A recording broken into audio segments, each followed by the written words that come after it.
So we want to make char cloth. So what do we need to do that? 100% cotton. Done easy.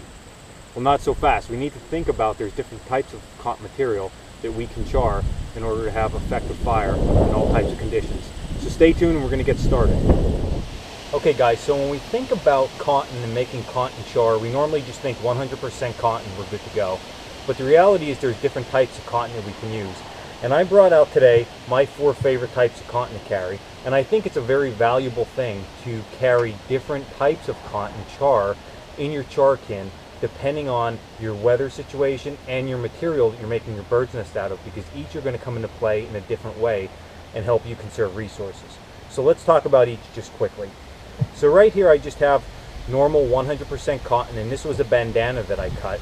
And of course it's cheap, it's flimsy, it's not going to really hold an ember too well. It'll work, but you're going to need a little bit more than some of the other materials I'm going to show you shortly. So when using this, of course, once you char this, you're probably going to want to take something around 1.5 inches, 2 inches, maybe even 3 or 4 inches square if you have subpar materials for your bird's nest. So if you have a real good bird's nest, it's the summertime, everything's good, everything's dried out, or you have something pre-made that was in your kit, a small piece of this is going to make ignition, so you're not going to use up too much of this. But what happens when the bird's nest is not too good and we need to maybe move on to something a little bit more intense?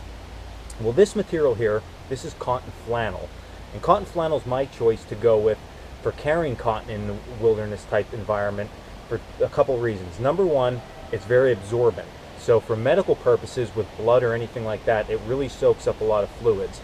But also it's really warm. So a 3 foot by 3 foot piece of this material, you can wrap around your head, you can use as a scarf, if you needed to, even a sling. This is absolutely tremendous material to carry in your kit. When charring this, this ember holds almost twice as long as just a cheap cotton material. Okay, so cotton flannel is definitely going to be my choice for carrying in my kit for any type of wilderness setting, and when making char with it, it's phenomenal. Now to go on something a little bit more intensive than just the flannel, and something that you're not probably going to have the way you would the cheap cotton or the flannel, would be terry cloth. Okay, now terry cloth, cotton terry cloth is just the same as a wash rag or a towel that you would dry yourself off with after you get out of the shower or you jump out of a pool. And this material really holds an ember long. So this, maybe a 1 inch by 1 inch piece, you're definitely going to get fire with this if you know what you're doing. Even with subpar bird's nest, something that's damp, something you just collected off the landscape. You know, if you took a good chunk of this, maybe about this much, in a wet bird's nest, there's a good chance you're still going to get flame from that if you know what you're doing. So charring some of this ahead of time, putting in your kit, definitely a valuable resource to have. Last but not least, this is lamp wick, 100% cotton lamp wick. And this, out of all the materials I just showed, this is going to hold an ember the absolute longest out of any of the other materials. The good thing with this is you can throw it in, you can char this entire piece, or like I have right here, I've just charred the end. I lit it on fire, blew it out, it's charred. I can use solar magnification or flint and steel to ignite this. Then I can just simply place this in my bird's nest, blow my bird's nest to flame, and it'll use up only as much as I need. I can remove this, just pinch it out, and then I have fire. So this is a very valuable resource. It rolls up good and tight. It fits in the side of tins.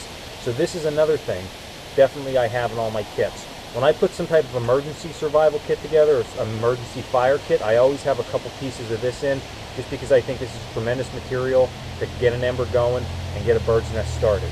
So those 4 materials, like I said, in my opinion, should be definitely in your char tin at all times, all charred up and ready to go. And depending on your situation, you pick and choose. And if you pick and choose wisely, you'll definitely have more than enough options to make a fire in any weather condition. So this was a quick tip from Dan Wowak of Cold Cracker Bushcraft. I hope you see you on more videos real shortly. Thanks, guys.